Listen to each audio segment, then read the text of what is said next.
Assalamualaikum warahmatullahi wabarakatuh. Halo anak-anak, selamat datang di video pembelajaran Bahasa dan Sastra Indonesia bersama saya Satriana MPD. Pada video ini, saya akan membahas materi tentang drama.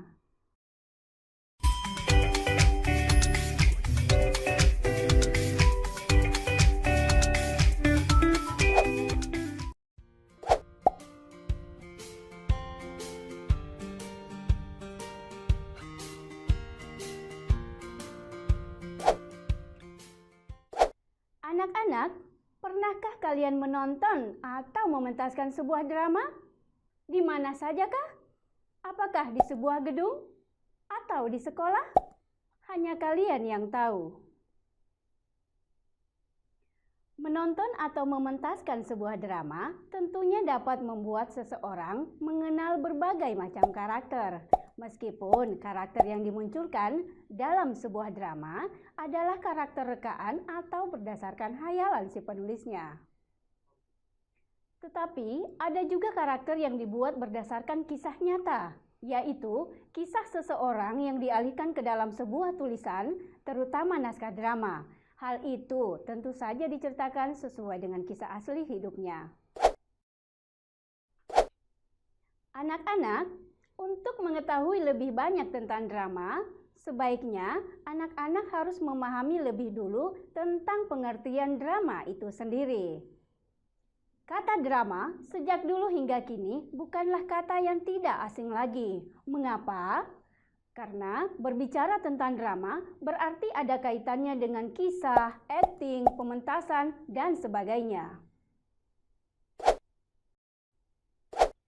Secara mendasar, bahwa drama adalah sebuah cerita atau kisah yang menggambarkan kehidupan manusia yang dikemukakan di pentas berdasarkan naskah, menggunakan percakapan atau dialog, gerak laku atau akting, dan unsur-unsur pembantu lainnya seperti dekor, kostum, rias, lampu, musik yang dipentaskan serta disaksikan oleh penonton.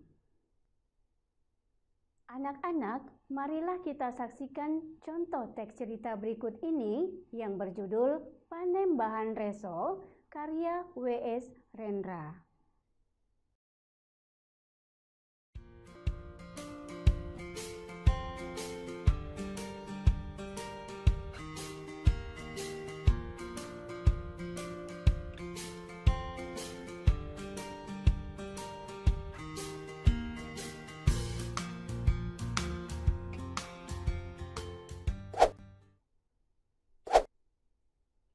Dari tayangan teks cerita tersebut, dapat dikatakan bahwa teks cerita tersebut itulah yang disebut drama. Selanjutnya, selain memahami pengertian drama, kita juga harus mengetahui tentang bentuk-bentuk drama. Bentuk-bentuk drama ada beberapa macam, di antaranya sebagai berikut: drama puisi, drama prosa, drama tragedi, drama komedi, pantomin, tragedi komedi, opera, sendera tari, tablo, dan masih banyak lagi. Setelah memahami pengertian dan bentuk-bentuk drama, selanjutnya kita akan mempelajari tentang struktur drama. Sebagaimana jenis teks lainnya, drama juga terdiri atas bagian-bagian yang tersusun secara sistematis. Susunan atau struktur drama tersebut terdiri dari 3 bagian. Pertama, adanya prolog. Kedua, adanya epilog. Dan ketiga, adanya dialog. Anak-anak, mari kita bahas struktur drama satu persatu. Yang pertama, prolog. Prolog adalah kata-kata pembuka, pengantar, ataupun latar belakang cerita yang biasanya disampaikan oleh dalang atau tokoh tertentu. Jadi, lebih jelasnya bahwa prolog berfungsi sebagai awalan atau pembuka drama. Selanjutnya, struktur yang kedua adalah dialog. Dialog adalah sebuah isi cerita berupa percakapan atau perbuatan yang diperankan oleh tokoh. Dan struktur drama yang ketiga atau yang terakhir yaitu epilog. Epilog adalah kata-kata penutup yang berisi simpulan ataupun amanat tentang isi keseluruhan cerita, yang biasanya juga disampaikan oleh dalang atau tokoh cerita tertentu. Anak-anak, dari struktur drama yang diuraikan sebelumnya, bagian dialog juga dapat dibagi menjadi beberapa bagian. Bagian-bagian dialog tersebut adalah orientasi, komplikasi, dan resolusi. Orientasi adalah adegan awal sebuah aksi yang memperkenalkan para tokoh yang menyatakan situasi sebuah cerita.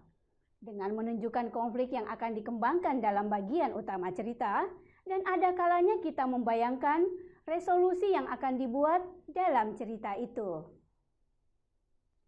Bagian dialog yang kedua yaitu komplikasi.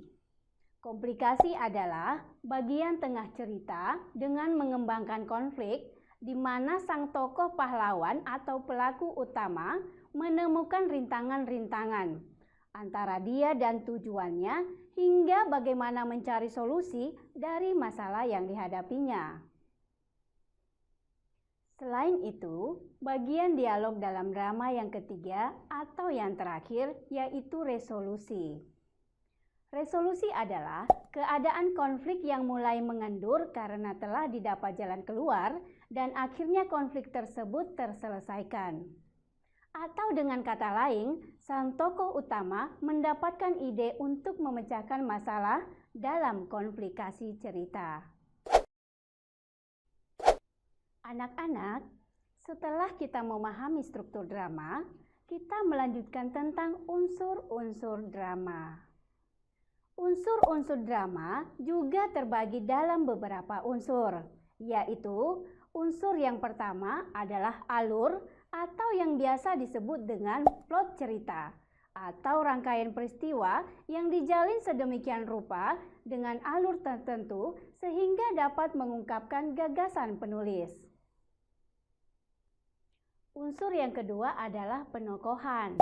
Penokohan adalah adanya penggambaran watak setiap tokoh. Dalam drama, pengklasifikasian tokoh ada 3 macam. Pertama, tokoh protagonis, yaitu tokoh yang menampilkan kebaikan. Yang kedua, tokoh antagonis, yaitu tokoh jahat atau tokoh penentang kebaikan. Dan yang ketiga adalah tokoh tirtagonis atau tokoh pendukung protagonis. Dialog dalam unsur drama yang dimaksud adalah adanya diksi atau pemilihan kata, kebahasaan yang baik untuk digunakan dalam berdialog, dengan tujuan agar gagasan atau ide yang disampaikan mudah dipahami oleh penonton.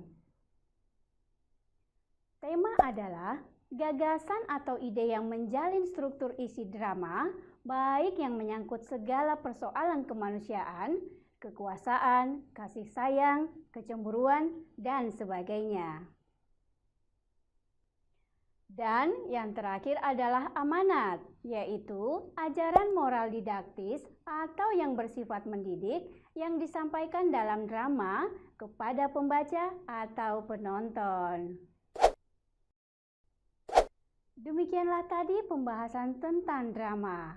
Sampai bertemu kembali pada materi-materi selanjutnya. Salam santun AGBSI. Berbudi bahasa dalam kemajuan. Wassalamualaikum warahmatullahi wabarakatuh.